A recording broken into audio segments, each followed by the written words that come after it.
اسلام میں سب سے پہلا تیر چلانے والے صحابی کا کیا نام ہے؟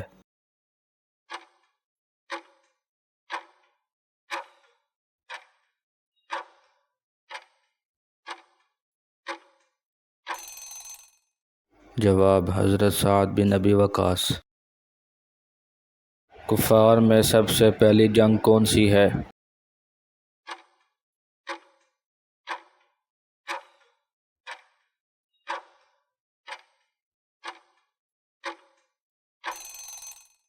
جواب: غزوہ بدر۔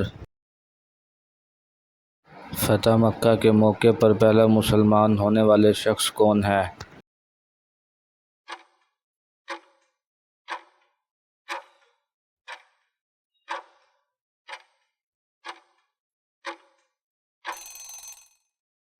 جواب: ابو سفیان بن حارث بن عبد المطلب۔ انتہائی اہم دینی معلومات خود بھی دیکھیں، دوستوں کے ساتھ بھی شیئر کریں۔ مزید معلومات جاننے کے لیے ہمارا یوٹیوب چینل وزٹ کریں اور سبسکرائب کریں۔